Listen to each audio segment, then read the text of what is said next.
Heritage foods ఈ company గురించి తెలియని వారు ఉండరు. కేవలం తెలుగు రాష్ట్రాల్లోనే కాకుండా కర్ణాటక, తమిళనాడు రాష్ట్రాల్లో కూడా ఈ సంస్థ కార్యకలాపాలు సాగిస్తోంది. పాలు, పాల సంబంధిత ఉత్పత్తులను విక్రయిస్తూ ఉంటుంది.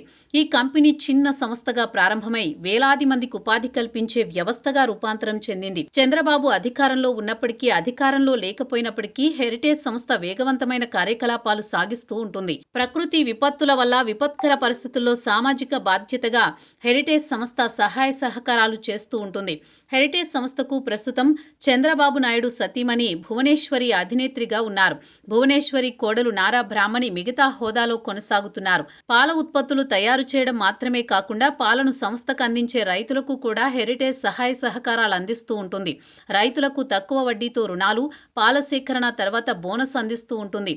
హెరిటేజ్ సంస్థ అంటే రైతులకు విపరీతమైన మమకారం ఉంటుంది. కేవలం తెలుగు రాష్ట్రాల్లోనే కాకుండా ఇతర రాష్ట్రాల్లో కూడా హెరిటేజ్ సంస్థ రైతులకు ఇదే విధంగా తోడ్పాటును అందిస్తూ ఉంటుంది. హెరిటేజ్ సంస్థకు సంబంధించి ఒక వీడియో ఇప్పుడు బయటకొచ్చింది. ఆ వీడియోలో సీనియర్ నటుడు మోహన్ బాబు మాట్లాడారు. వాస్తవానికి ఈ ఇంటర్వ్యూ ఎప్పుడు ఇచ్చారు, ఎవరు తీసుకున్నారు అనే విషయాలపై క్లారిటీ లేదు. కాకపోతే హెరిటేజ్ సంస్థపై మోహన్ బాబు సంచలన వ్యాఖ్యలు చేశారు. ఆ సంస్థ తనదని, అందులో మెజారిటీ షేర్లు పెట్టుబడి తనకే ఉందని పేర్కొన్నారు. చంద్రబాబు దానిని బలవంతంగా లాక్కున్నారని ఆరోపించారు. ఇంటర్వ్యూలో మోహన్ బాబు వైఎస్ రాజశేఖర రెడ్డి ప్రస్తావన తీసుకువచ్చారు. ఈ ప్రకారం అప్పుడు ఆయన వైసీపీలో ఉన్నట్టు తెలుస్తోంది. అందువల్లే చంద్రబాబు మీద ఈ స్థాయిలో విమర్శలు చేసి ఉంటారనే ఆరోపణలు వినిపిస్తున్నాయి.